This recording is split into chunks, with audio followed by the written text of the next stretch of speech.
Hey, thanks so much for tuning into the Daily Dose for Spiritual Growth. We are continuing on in the book of Psalms. Again, hopefully you had a great week. Maybe you have some time off. Maybe you're on a little bit of a vacation. Maybe you're traveling. I don't know what you're doing right now, but thank you for tuning in. This is an interesting psalm that we're going to be reading, Psalm 64. I'll read the entire thing. It's only a few verses long, but I like to think of David complaining yet trusting.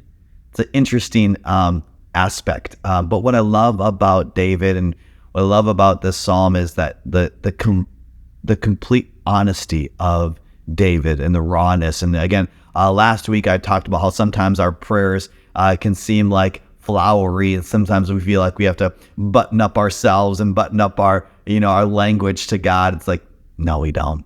No, we really don't. We can just be honest because God created us. He knows every single intricate detail of our lives.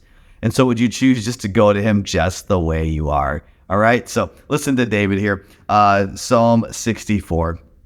Again, encourage you to allow these verses to be really even your prayer, to be your anthem today.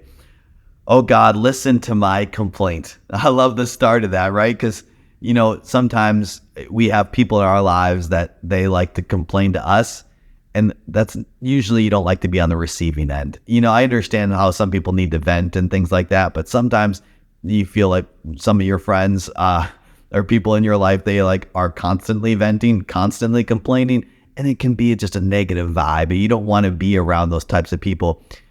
But what I love about God is that God desires just us going to him, even if it is complaining, even if it is venting. His desire is that we would go to him rather than going to someone else. All right. So he says, listen to my complaint. Protect my life from my enemies' threats. Hide me from the plots of this evil mob, from this gang of wrongdoers. They sharpen their tongues like swords. They aim their bitter words like arrows. They shoot from ambush at the innocent, attacking suddenly and fearlessly. They encourage each other to do evil and plan how to set their traps in secret. Will you ever notice, they ask? As they plot their crimes, they say, we have devised the perfect plan. Yes, the human heart and mind are cunning. And so he's complaining. He's venting to God, which I absolutely love. Sometimes we feel like we can't.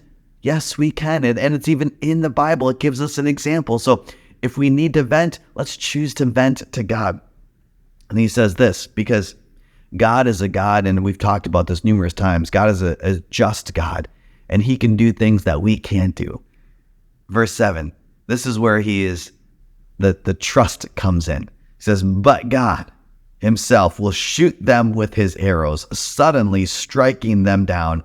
Their own tongues will ruin them, and all who see them will shake their heads in scorn. Then everyone will be afraid. They will proclaim the mighty acts of God and realize all the amazing things he does. The godly will rejoice in the Lord and find shelter in him, and those who do what is right will praise him. So, complaining, yet trusting. We can allow our complaints, our venting, to lead to trusting. Just like how doubting Thomas, his questions, his doubts actually led him to declarations of faith. So would we allow our venting and our complaining to go to and lead towards trusting God and who he is and what he can do? Hey, thanks so much for tuning in. Make sure you tune in tomorrow for the Daily Dose for Spiritual Growth.